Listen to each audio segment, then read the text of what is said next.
This is a short video of me working with my friend's Yearling, which is on Halter broke.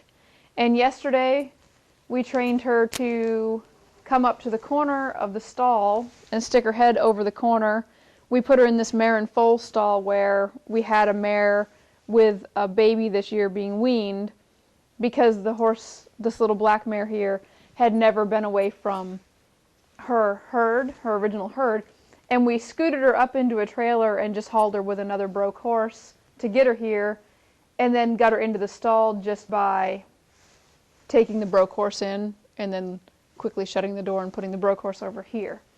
And then we started by moving her around using this whip, and we're in a real safe position because we were able to stand on this side and tap her on the butt. And what we trained her was that when we tapped her on the butt, we would leave her alone every time she stuck her head over in this corner, like she just did there. And so now she's got this safety zone of this corner, and by teaching her to come up to this corner, it got it so it was very easy for us to start working towards reaching up there and petting her and reaching up there. And then, so now we're up to the point where we are able to pet her over the wall and put the halter on and off over the wall. Now we've put the rope on for the first time, and just a few minutes ago while we were getting the camera out, I was working on pulling on the rope, having her take a step or two this way.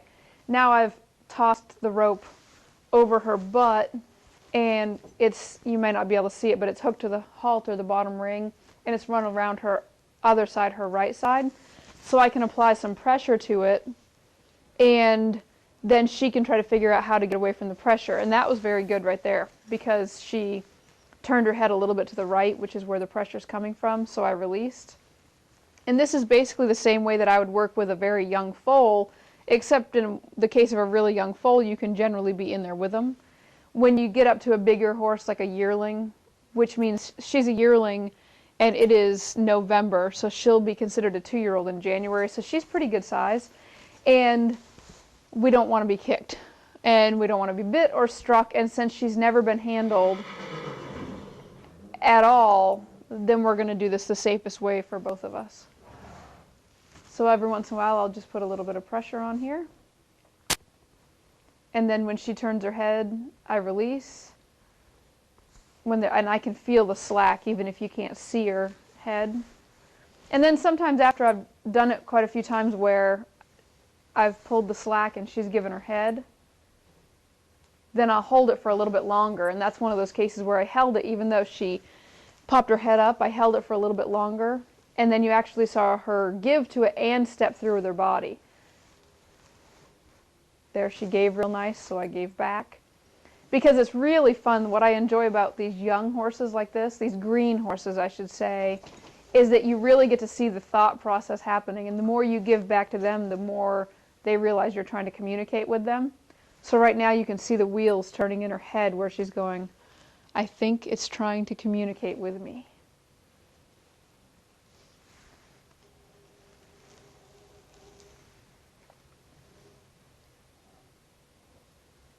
I like that she's keeping her head bent this way because we know that the hot spot for her to go is the corner because we trained her to do that. So it's even more impressive that when I take the slack and she gives, that when I give back, that she keeps her head somewhat this way. Because the more she straightens it out or pops around the other way, she tells me with her body that she's thinking about how to escape. The more that I bring her over, release, and have her stay, that's why I'll do it so quickly back to back. I'll bring her over, release, bring her over when she gives, and I can feel the give almost more than you can see it sometimes, and I'll release. And we keep going back and forth here because I want to create that thing where she, like right there, where she keeps her head over here because she's anticipating me just going ahead and doing it. That's why I'll work one side more than the other.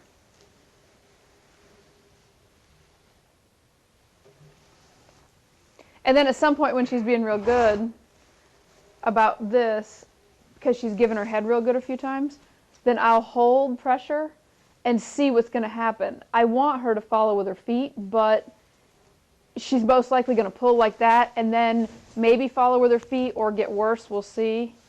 And then I don't know if you could see it real well, but she actually released the pressure. She found the pressure. You could really clearly see my hand like up against the wall, because that was where I was kind of saying I'm going to hold this, say it was 5 pounds of pressure, because it's really not that much.